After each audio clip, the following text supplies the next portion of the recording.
as you can see, right? Boom. Welcome to your astrological synastry chart report. This is a piece dealer. And yeah, let's get into it. And honestly, with this composite, that's a good question. I'm gonna look into Davison. This is, of course, the composite midpoint method. Davison charts are cool. But yeah, I have your chart in blue and I have your partner's chart in red. And yeah, let's get into it. Okay, so we do see right off the bat that this is the relationship between Taurus and Virgo. That's what's up. That's what's up. Taurus and Virgo do not mess with you people. Okay, Taurus and Virgo is one of those fated connections where you have these earth signs come together and they just effectively like they get along so well because Virgo already doesn't like people. And then Taurus really doesn't like people.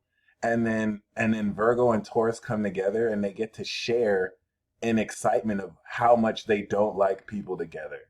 And it's just such a sincere union. And on the surface you'd think they're very negative, but oh my gosh, it's like they y'all develop this like um cultivation of pure love, just hating on other people and just like talking about how other people suck. Okay. And this is not a bad thing at all. This is it's in a weird way, it's actually a good thing you do. But because Taurus is a judge, right? Taurus is a judge of value, and then Virgo is a literal critic.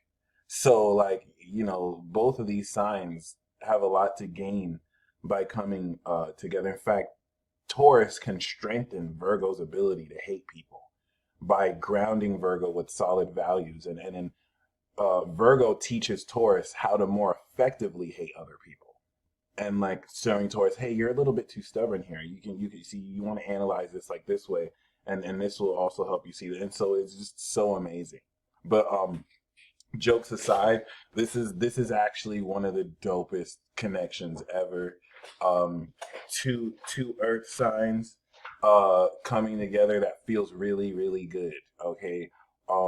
Both of you share Cancer, and so Virgo is very much so the analytical, magical version of Taurus.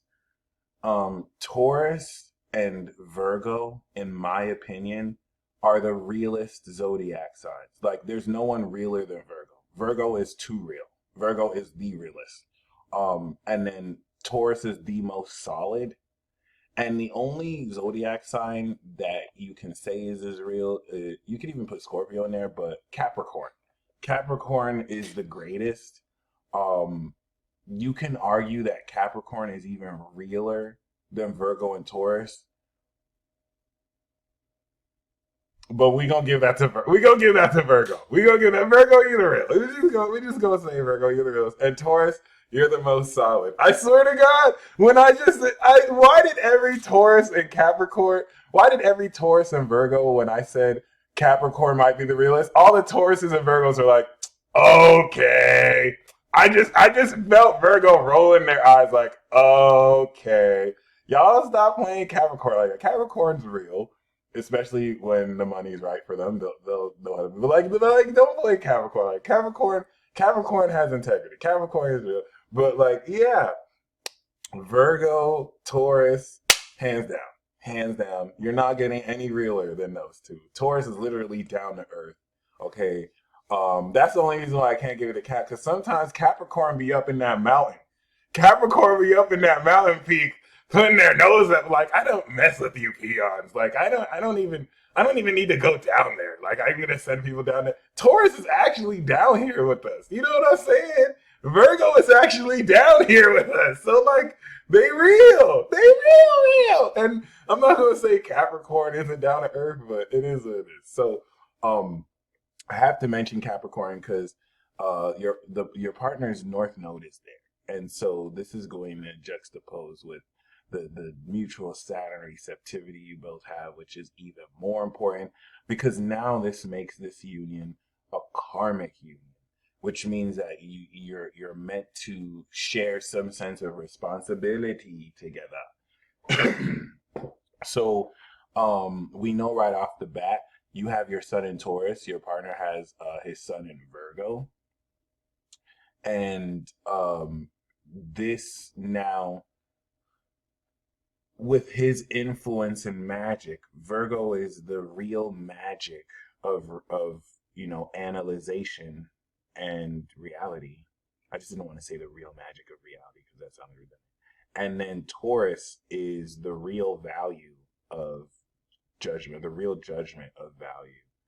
And so what Virgo does for Taurus is Virgo fully extends forth the creative sensuality of Taurus by enabling it accordingly to analyze and, or let me not even just say allowing it. Virgo just makes Taurus more aware of everything that creative. So everything that Virgo is, Taurus naturally loves because Taurus, as a producer, is going to love the actual process of changing the products they have. And you want to think of Virgo, if Taurus is the raw material, you want to think of Virgo as the actual real magic of taking raw material. Like let's say Taurus is the rubber, the plastic, and the lead. And then Virgo is the magical process of creating a mechanical pencil with these raw materials. And then Capricorn takes that product and it sells it in the market, right? So this is where Taurus can now make Virgo aware of their grounded values. In fact, this is what makes Virgo the most stubborn, mutable sign because Taurus is their ninth house. And once Virgo has already analyzed that you ain't shit, there's really nothing you can do to stop them. I'm sorry. Once they've analyzed that you don't know what you're talking about, there's really nothing you can do to change their mind. So, because they're grounded with such real facts, you're going to have to show them something, Sagittarius, to like change their mind. So, other than that, that's really what we got right off the bat. We see that your moon is in Cancer and his moon is in Aries. So this is even more important because you carry the signature of Gemini with your sextile, and he carries the signature of Scorpio with his closing quincunx. In that his moon is 8 houses away from his sun, and your moon is 3 houses away from your sun. We know that Aries moon and Cancer moon not only clash, but even though both of you have great compatibility, just as a Taurus or Virgo, your souls are beefing. Like your souls beef with each other. And this beefing quality of your souls is the tension needed to actually make this relationship work. Like most of the married couples that stay together a while, they usually beef in a certain sense. Like they usually have relevant squares or oppositions. And that's because the relationship is a mechanism to utilize this conflict to actually develop both of your characters because your souls put each other in check. Every time you get in your feelings as a Cancer moon and you just dive into the depth of your emotional capacity in ways that are irrational, boom, his Aries moon puts you in check. Like, get out your feelings. Let's do something. Like, let's get passionate. I don't really sense it's in an insensitive way, but it's in a more passionate way. Like, let's do something. Let's get excited. Whenever he might be too passionate, whenever he might be too instinctual, too independent, too selfish, your Cancer moon puts him in check. Like, hey, is this sincere? Is your intent sincere, or do you even care? Like let's see how this might affect other people. So this is actually what allows accordingly both of you to develop aspects of your soul that on paper do not connect. Like this is actually very incompatible. But when we look at astrological synastry, some of the most binding aspects that makes couples work are the most incompatible aspects. Like you never want to look at synastry and just look for compatible aspects because they create easy flowing energies that you can take for granted. In fact, in relationship, in most of the time in relationships where there's just sextiles and trines, that's usually between two people who are just friends, or one person gets friend zoned because the energy is just so easy. It's comfortable. It's usually the squares, it's usually the oppositions that has one person go back to the girlfriend like, oh my gosh, he did this to me today and it turned me on, but I'm so angry. It's, crazy stuff, crazy stuff. And maybe they don't say it like that, but this is why you actually want to look to difficult aspects in astrology that are going to turn you on to someone anyway, before you realize, oh crap, this is not what I walked into.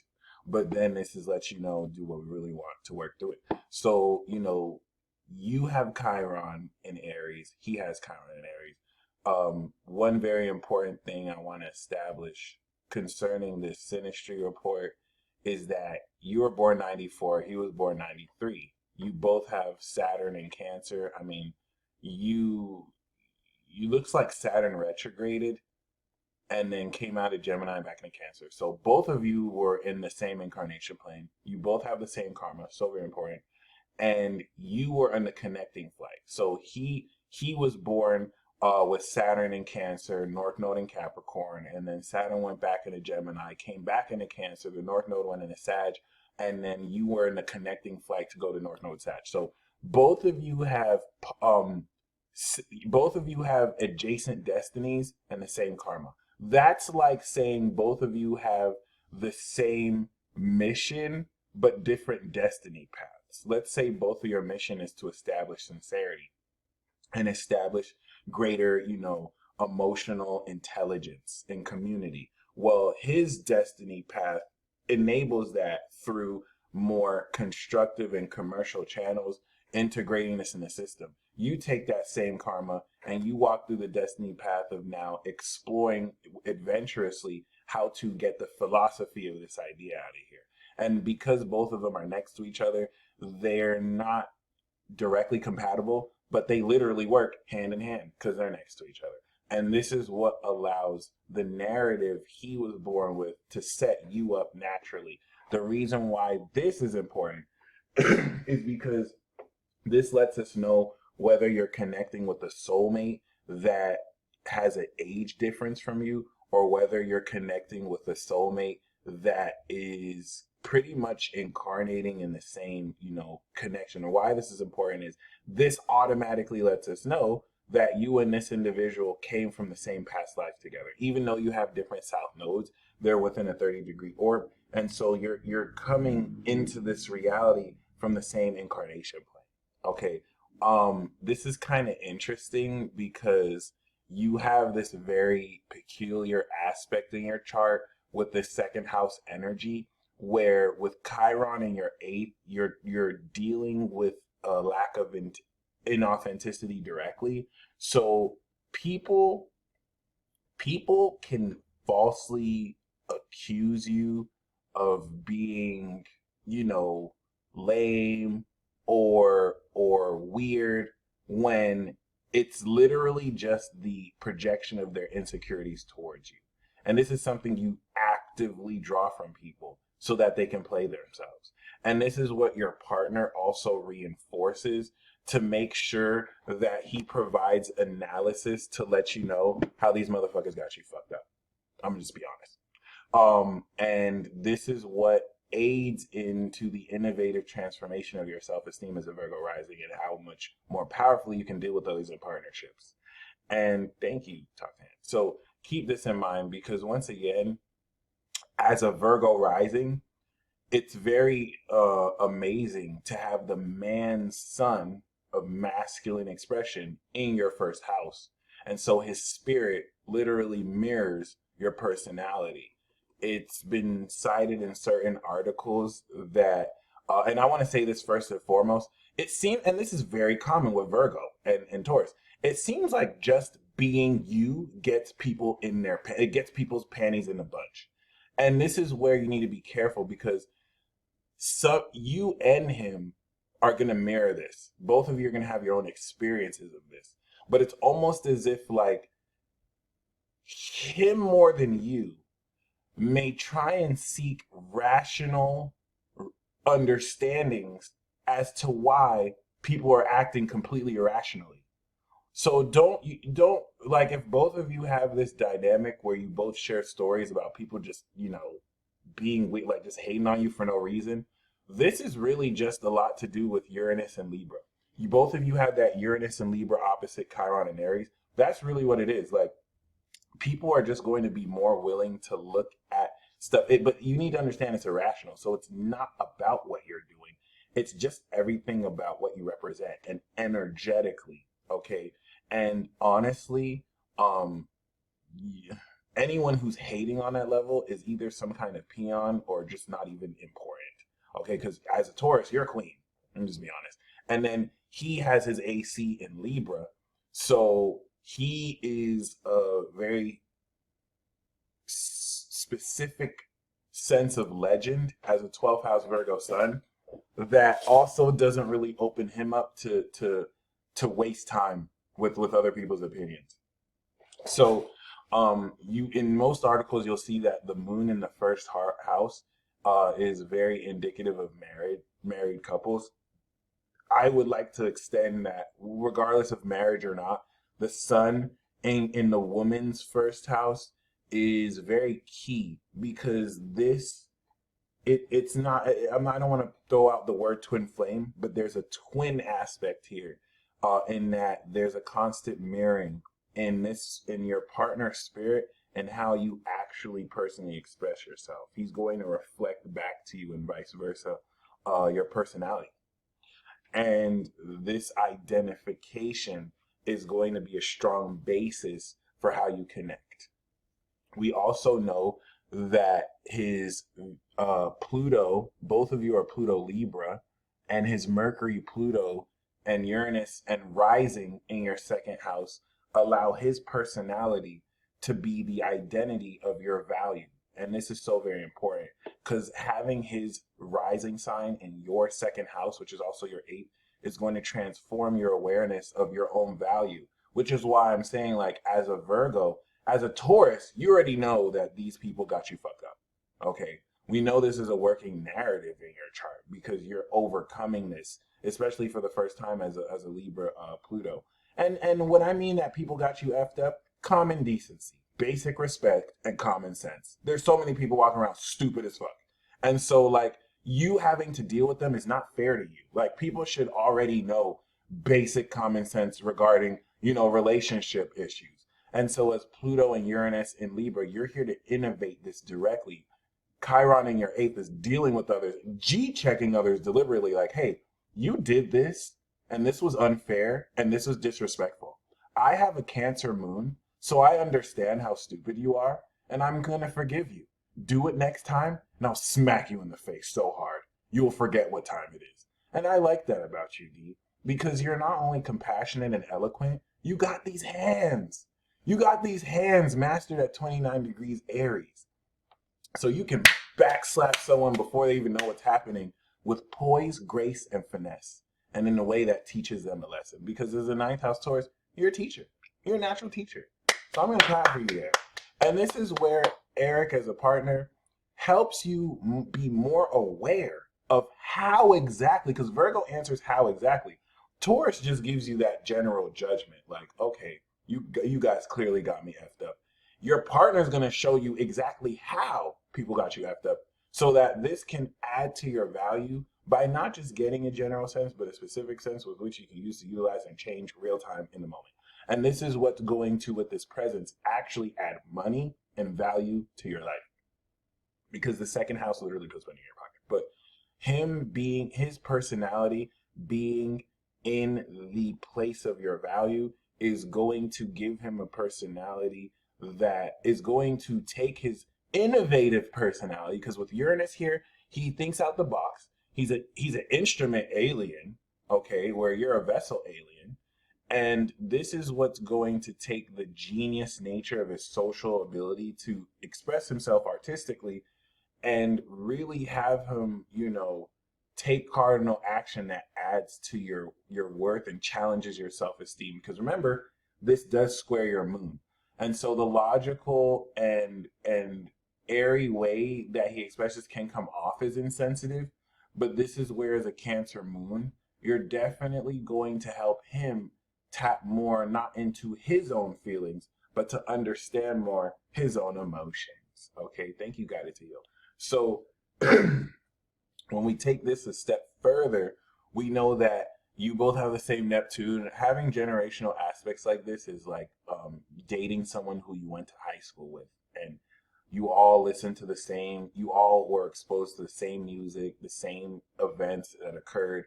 And so this is pretty cool. Now, his North Node in your fifth is what is going to help you utilize, his destiny utilizing more so a deeper understanding of the rules he's breaking through out of in order to establish his own success and build his own foundation is actually going to stimulate your creativity and inner child. And then because he has Jupiter in your sixth house, this is what's going to expand with his presence the greater advanced evolution of your lifestyle. Because for him, this is more so an advanced expression of his talents as a fourth, fifth house energy. Coming in your sixth, everything that he does talentedly is going to integrate in your lifestyle, which is it's a fancy way of saying that both of you could actually help each other's work. Because especially when we see his MC of career, you have your soul, Mars and Saturn here, and that means a deep core of your soul is unconsciously lending towards challenging and moving forward and breaking through him forward to his career goals and concerns. Him having his Saturn there in your 11th is going to have him be highly critical over the friends you keep, and also over how he helps bring you out more out of your comfort zone and into social collectives, the way you may be critical over the work he does, and not critical as far as not like it, but just kind of make sure it's on point. We also see that his sun is opposite your Jupiter and Venus, and so this completes the way you dream and also hold space divinely, making him somewhat of a divine partner. Okay, so because your Chiron conjuncts his Chiron, and your Mercury is not exactly conjunct his moon, but it's near there, this actually grants through not thoughts, but actions, telepathy. So he's going to be receptive to the way your mind works, and you're going to be able to direct thoughts to his unconscious, where you can actually see real time how stuff you think affects how he feels and actually influences his actions. This may even be entirely unconscious to him. And because this is going to be in his seventh, it's going to allow you mechanism and onus to really transform and lead forward assertively your dealings with him. And this is where your sun in his eighth, where his Mars is, makes him find you extremely sexy. Okay? My Mars is in Aries. Most Aries women are hot to me. I'ma just be real. Okay? Venus is where you find the beauty, which he has his 0 degree Scorpio, which is opposite your sun, so that's as good as being on your sun. And then his Mars is on your sun, so it's very important now to understand that he finds you very sexy, and not just very sexy. You complete the sense of his beauty, because even though his heart loves the Scorpio vibration, your sun in Taurus completes and challenges that so that it can be sensual to the sexual and intimate desire that his heart is going to feel. So it's really just a fancy way of saying this is someone who is energetically going to be drawn to you, and because your sun is in his 8th house, it evokes primal sexual sensual feelings of him wanting to rip your clothes off. Now, it doesn't have to be that extreme, but this energy does exist. And it is highly significant that he has his Mars 8 degrees Taurus when your sun is set. This means his desire, your spirit is what he desires. This is facts. This is not over, like, this is no debate. Let me tell you how on point this is. When I was just learning astrology and my friend bought over a friend because I wanted to cop something from him, I looked at her chart and I saw that she had her Mars and Eros. She was like a Taurus, ironically. She had her Mars and Eros on my sun, exactly on my sun. And as my son was thinking, oh my gosh, this literally is saying that she thinks I'm hot and she wants to do me. As soon as I think that, she looks at me and says, take off your shirt. I want to see you without your shirt. And I'm like, oh snap, this is happening, damn. And like the same day we had sex. And that was really just peculiar to me because it taught me the synastry power of Mars. Like it proved undefinitively that Mars is sex. And when Mars is on the my man, this is crazy. But like that day, of course, the friend that bought it over was Sagittarius, and Sagittarius is gonna make sure you have sex regardless. But yeah, this is definitive. Okay, this you literally evoke his desire just by sensually activating this with your touch. We also see that your Mars trines his Scorpio, and so there's a deep level of intimacy and depth of sexual connection emotionally. You both have the potential to share, although we want to look at his Mars, which is in Taurus, and your Venus, which is in Pisces, which once again also connect very well through compatibility. His sensual desire is going to mix with your divine, unconditionally loving heart. And now that we see that both of your Mars and Venuses mix well, that's a really good sign. Even your Venuses and Mars mix well. Your Venus and Scorpio mixes well with his Venus and his Venus Scorpio mixes well with your Venus and Pisces. Your Mars in Cancer perfectly sextiles his Mars in Taurus. And so these are factors that indicate the sex is legit. Y'all got some really good sexual compatibility right here. Okay. If we look at the composite chart now, both of you are composite Taurus moon, Cancer sun. This is a very powerful relationship from experience. The connection that Taurus and Virgo has is the connection that Gemini and Leo has. So Virgo and Taurus meet at power Cancer. Y'all are a power couple, just like Gemini and Leo are power couples. And it's a good feeling, like together. First of all, we're the only ones that can have this couple. Aries and Libra, Virgo and Taurus, Gemini and Leo. We have this very sincere connection. It feels good. I'm not gonna lie. It feels really good. You can like chill in it, sit in it, cook in it, feel it. Oh my God. And you have Mercury here. Mercury is literally a 3 of cups. So you have this very good friendship connection. Venus is opposite it.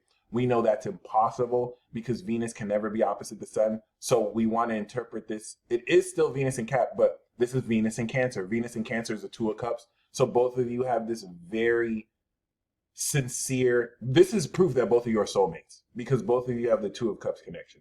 And Saturn is here, so it's karmic. So there's literally shared karma and responsibility that in the 10th house, 9th, 11th house is meant to be geared towards forming sincere communities. We see the North Node shared here with Uranus and Pluto. Both of you are going to come into unconventional money and value together. And because you're Taurus sun and the composite energy is Taurus moon, the shared energy you both share is natural sincerity. And you're going to be more aware of the soul connection. You're going to be directly aware of the soul connection that you both manifest together more than he is. He'll be aware of it too as a Virgo sun, but you're a Taurus sun. So you're going to be directly aware of the connection you share. This is why you're getting the reading. So super amazing. This is important because the North Node is in the 10th house and all this Capricorn energy is coming out into the 5th, 6th. And so with Neptune making the relationship more divine and all this Chiron energy transforming it and returning, This is getting ready to transform the face of your relationship together now that the North Node has cleared it. And it's actually going to align both of you to your shared purpose and destiny together. I hope you enjoyed this report. Thank you so very much for your patience and patronage. You a real one. And I'm going to, I really look forward to your feedback. So you stay blessed as always. And until next time.